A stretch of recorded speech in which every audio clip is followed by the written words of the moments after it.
Fala galera, tudo bem? Sou o professor Roberto Falcione, professor de História, e em nome da editora Sai Digital, sejam todos bem-vindos para mais uma aula de História. E hoje nós vamos trabalhar a República Oligárquica. A aula passada nós pegamos a Proclamação da República, República da Espada, Organização Federalista e Organização Histórica da República. Falamos inclusive do livro do José Morílio Carvalho, chamado Os Bestializados. Agora nós vamos analisar os primeiros governos civis de um período chamado oligárquico, em grego oligo poucos, arquia poder. Puxa vida, sejam todos bem-vindos, embarque nessa, vamos junto. Primeiro slide, combinado? República Oligárquica. Vamos analisar governos de Prudente de Moraes, Campos Salles e Rodrigues Alves, primeiros governos civis após a República da Espada. Depois da República da Espada, nesse período, aqui vai fazer desculpe aqui pelo erro ortográfico, período, aqui mais de digitação inclusive, vai se consolidar o coronelismo, clientelismo, política dos governadores no sistema político. Esse inclusive nessa república oligárquica, as principais características que nós vamos estudar hoje. Coronelismo, patriarcalismo, clientelismo, política dos governadores, essa cultura local, a política local, sustentando a organização política dessas oligarquias.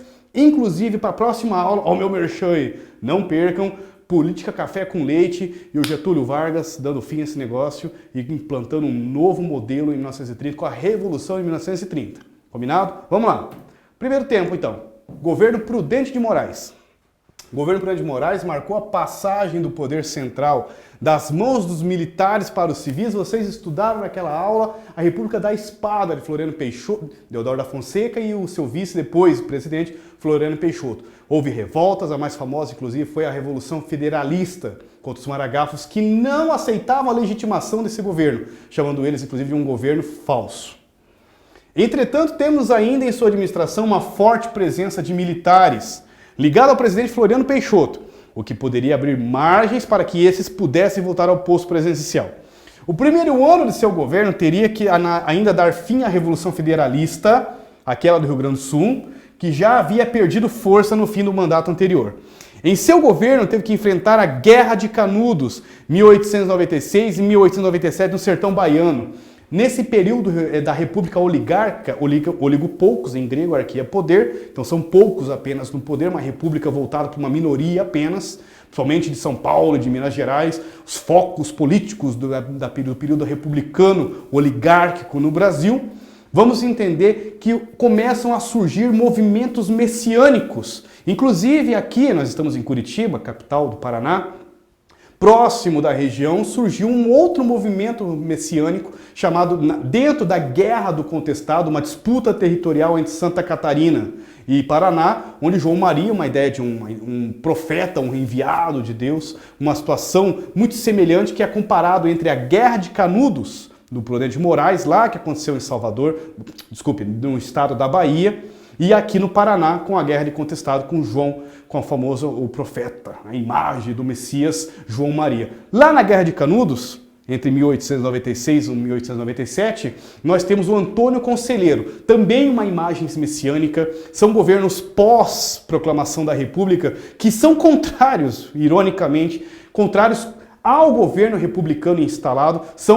Alguns livros colocam eles como governos, como movimentos a favor da monarquia. Teve um movimento chamado sebastianismo, acreditem, que inclusive o Antônio Conselheiro, líder da revolta da Guerra de Canudos, era a favor, acreditava nessa visão messiânica, profética de Dom Sebastião, um jovem rei no período que antecede ali a União Ibérica em 1740, desculpe, ele acabou morrendo muito jovem, aos 14 anos, nessas lutas loucas contra o movimento, contra a expansão islâmica, e acreditava que por ele ser jovem, virgem e tudo mais, ascendeu aos céus como um anjo, e um dia poderia voltar para pedir o governo de Portugal, e poderia esse Dom João aparecer em outros lugares, inclusive é o chamado movimento sebastianismo, que Dom Sebastião iria aparecer em outros lugares, reivindicando o trono ou salvando as pessoas, uma ideia de um monarca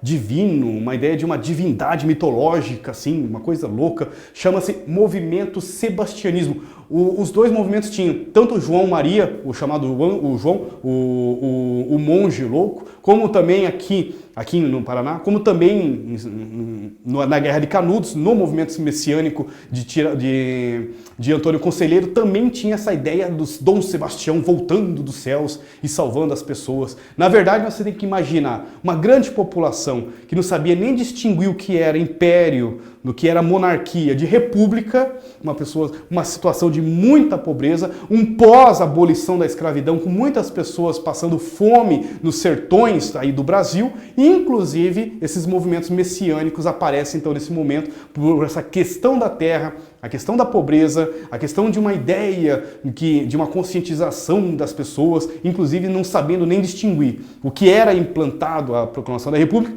nem na aula passada, que não teve o apoio e a participação da população, com o que era antes a monarquia.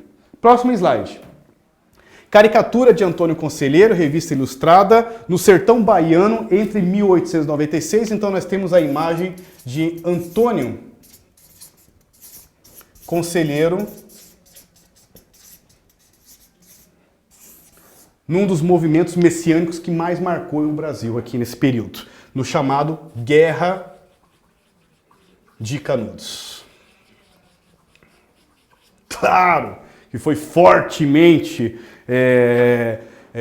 fechado o movimento, atacado por tropas legalizadas do governo. Houve 3 investidas, não acredito, nem chegaram até a duvidar da força de Canudos. Chegou o Arraiá, a região onde foi montado, né, o Belo Monte, né, era uma fazenda abandonada onde eles invadiram, e chegou a ter 30 mil pessoas. E claro, foi um verdadeiro genocídio, um assassinato em massa. As tropas reais ali bombardearam, mataram. Quem se entregou, sobrando ali. No final, Antônio Conselheiro morre durante o movimento, inclusive. É muito enigmático, não se tem ao certo o motivo, inclusive, da morte.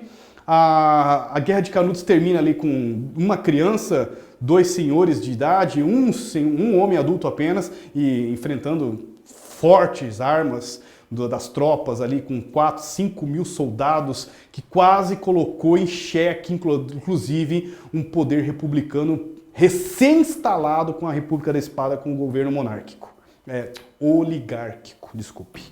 Próximo governo, Campos Salles, vamos ver aqui. Campos Salles, durante sua campanha, tinha se comprometido a sanear as finanças públicas. A solução foi o Fundo de Loan, inspirado em acordos semelhantes feitos na Argentina e seus credores em 1891, uma espécie de empréstimos feitos também para fazer sistemas e organização, a dívida do encilhamento com o governo do Floriano Peixoto foi muito grande. E durante esse período do Campos Salles, essa crise do encilhamento, quando eles soltaram muita emissão de moeda para se resolver, a solução foi chamada de Funding Loan.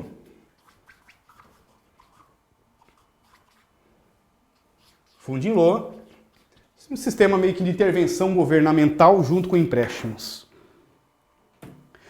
Governo Campos Salles, criação da política café com leite, coronelismo, clientelismo. Aí agora vem as estratégias de governo dessas oligarquias. Durante o governo Campos Salles, entre 1898 e 1902, se consolidou as políticas locais, coronéis, donos de fazenda, donos de engenhos, que com seu poder local, ele intervém na política, dizendo à vila para quem ele tem que votar, fazendo alianças com os governadores, fazendo aliança com o presidente, e 2 polos estaduais, Minas Gerais, representante do leite, com São Paulo, representante do café, por isso café com leite de Minas Gerais, na verdade, é a criação de gado. Eles fazem uma política de revezamento no poder entre São Paulo e Minas Gerais. Esse revezamento chama-se política café com leite. Para sustentar o revezamento do poder da política café com leite, o coronelismo, o poder local dos coronéis, com seus jagunços, obrigando a população em quem votar, ou senão ele desconta, faz desemprego, ou senão ele desconta ali, inclusive ameaçando a vida das pessoas. É o chamado voto de cabresto. Pior ainda é o curral eleitoral. Aí colocavam também muitas situações de corrupção nas eleições, votos falsos, eleitores que já tinham morrido, colocavam eleitores fantasmas para votar, para fazer funcionar. O voto não era secreto, é uma característica muito forte aqui, para ficar bem claro para vocês como que funcionava uma política. Um presidente era de Minas Gerais, no outro mandato o presidente de São Paulo, no outro mandato voltava de Minas, no outro mandato ficava sempre revezando. Isso que é o nome da política café com leite. Para isso dar certo, o problema é que o voto não era secreto, são cédulas de papel onde aparecia o nome do cara. Quando abria a urna, o coronel que manda na vila, como diz o outro, na cidade, ele falava assim, ué, mas por que eu mandei a vila votar e fulano não votar? Ah, então agora eu vou começar a retaliação contra eles, né? Desemprego, ameaça de morte, manda o cara embora do trabalho dele, enfim, poder local, coronelismo. Nós aqui no Sul, estamos em Curitiba, capital do Paraná, esse conceito de coronelismo não é tão forte. Quem está aí no Nordeste é mais forte, essa cultura, herança, pessoal do Nordeste, Ceará, Bahia, tem mais, Paraíba, Rio Grande do Norte, é mais claro para vocês aí esse poder local, essa herança que inclusive existe ainda, claro, de uma maneira, outros tipos de características, mas que ainda interferem na política com o que nós chamamos de clientelismo, né? O coronel interfere na vila em troca de favores, ajuda o fulano, indica ciclano para trabalhar em tal lugar, clientelismo, troca de favores. É só votar em quem eu quero, tá aqui o meu candidato a vereador, tá aqui o meu candidato a prefeito, meu filho vai sair a deputado, filho do senhorzinho, como diz o outro, não é assim? Ah, é assim na tua cidade também? Não, aqui também é assim, fiquem tranquilos, todo o Brasil inteiro é assim. Ah, não, e vocês têm que votar no presidente fulano, senão nós vamos ter problema na nossa vila, no nosso bairro, na nossa fazenda, na nossa cidade. Próximo, Rodrigues Alves, vamos fechar esse conteúdo aí. O principal acontecimento desse período é a chamada Revolta da Vacina. O governo Rodrigues Alves pretendia realizar a modernização do país com a promoção de obras de saneamento, reurbanização da capital, incentivo à imigração, fixação de estrangeiros no campo, expansão da malha ferroviária nacional. Tem-se uma ideia, o Rodrigues Alves tenta implantar no Brasil, principalmente nas capitais, principalmente no Rio de Janeiro, né? Uma ideia de um modelo de modernização das cidades chamada Belle Époque Tropical. O que era isso? Eles queriam modernizar, alargar as famosas ruas 15, né? Curitiba também passou por esse processo, falo aqui porque nós estamos na capital do Paraná. Passou esse processo de reorganização, alargamento, é esse o nome mesmo, alargar as ruas, encher de vitrines, grandes galerias de roupas modernas e tudo mais, praças pela cidade, descentralizar os pobres, ou seja, derrubar cortiços, derrubar casebres, tudo que lhe relembrasse uma ideia de mais antiga e reorganizar o centro da cidade para que fosse usando o termo usado na época, inclusive, um pedacinho da Europa, meu Deus, no Brasil. Esse era o conceito utilizado. Resultado, é claro, conflito. Acabaram de ser libertos da escravidão em 1888. Vocês acham que os ex-escravos, agora libertos, foram parar aonde? Escravizados, agora libertos, foram parar aonde? Pois é. Vão invadir casebres nos centros, palacetes antigos abandonados, vão entrar em cortiços, espécie de pousadas ali para 50, 100 pessoas num cômodo só, né? Com situações de falta de higiene, cozinha para todo mundo, uma cozinha, né? Um banheiro para todo mundo, quando tem... chegou algumas leis assim de ideia de modernização, só para vocês entenderem o que é a Belle Époque tropical, que é um termo usado na França, Belle Époque, e aqui no Brasil a gente usa o termo Belle Époque tropical. Lima Barreto, em seu livro, comenta sobre uma das leis do Rio de Janeiro, dizendo que era proibido crianças, jovens, homens de bem usar chinelo no centro do Rio de Janeiro. Pessoal, quem usa chinelo em 1900 no Rio de Janeiro? Claro que é pobre. Ou seja, estava proibindo pobres de entrar no centro do Rio de Janeiro. Resultado, soma-se tudo isso. Fortes epidemias de febre amarela em 1904. Oswaldo Cruz, um nome assim fantástico. Poxa, eu sou assim, admirador de todo o trabalho de Oswaldo Cruz. Vale a pena vocês pesquisarem na internet. Olha eu aqui fazendo propaganda de filmes brasileiros novamente. O nome do filme é Sonhos Tropicais. Poxa, filmão também, que conta a história da guerra, a revolta da vacina em 1904 no Rio de Janeiro. Poxa vida, a doença da febre amarela assolava não só o Brasil, como toda a região tropical, países mais quentes. E não se tinha ideia muito clara nem quem era o responsável pela doença. E o Oswaldo Cruz já chegou falando assim, não, voltei agora ao Instituto Pasteur, estudei na França, poxa vida, novas ideias, o cara veio assim revolucionando a medicina, a área assim de higiene no Brasil, falando que tinha que ter saneamento, tinha que acabar com o mosquito. E todo mundo assim, mas mosquito faz dengue? Todo mundo tá assim, sério? O mosquito, ele vai dizer que ele é o transmissor da febre amarela. Todo mundo fala, a varíola também, outras doenças tropicais desse período. E, poxa vida, além dessa mudança de higienização, o Oswaldo Cruz também apresentou uma política de obrigação. Ele criou a vacina, olha, uma produção aqui do Brasil, primeira vacina contra a febre amarela do mundo, olha que coisa fantástica. Só que, no entanto, mistura-se um pouco de truculência, fala que os agentes sanitários invadiam assim as casas, principalmente morros, recém-construídos morros, onde as pessoas que foram libertos da escravidão foram morar principalmente na região do morro, principalmente depois que os centros da Belle Époque foram expulsos, eles acabaram indo para os morros, né?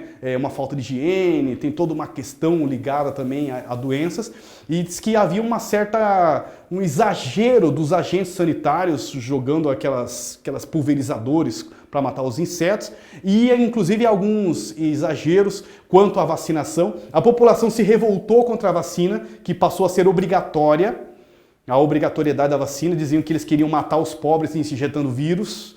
Tá achando que é de hoje? Essas histórias que a gente ouve aí de redes sociais, o pessoal contrários à vacina? Não, nem, meus amigos, é lá de 1904, é de muito tempo. Na verdade, realmente a vacina era uma coisa, pelo amor de Deus, a vacina é fundamental para todos nós. No entanto, havia uma truculência, dizem também que soma-se a isso essas questões da Belle Époque tropical, soma-se a isso um exagero dos agentes sanitários e a obrigatoriedade acabou sendo mal visto pela população, principalmente dos morros. Resultado, revolta da vacina, Rio de Janeiro virou um caos, uma guerra, até que teve que ser revogada a lei da obrigatoriedade da vacina, aí é que os ânimos se acalmaram, misturou política, os militares também queriam retornar ao poder, sabe? Tem todo um contexto assim de tomada de poder. Então, assim, soma-se a tudo isso, a pobreza, a Belle Époque, o resultado do fim da escravidão e como é que essas pessoas que foram para o morro, sem perspectiva de vida, sendo inclusive alvo de preconceito, né? Soma-se a isso a questão da obrigatoriedade, revolta da vacina. Termina com a revogação. Depois, poxa vida, vale a pena, pesquisem o filme Sonhos Tropicais. Eu termino por aqui. Espero que, poxa vida, aprendi bastante com vocês nessa aula, espero que vocês também tenham aprendido junto comigo e como sempre, muito foco, hein, galera, no estudo. Força, fé no coração, até a próxima. Valeu!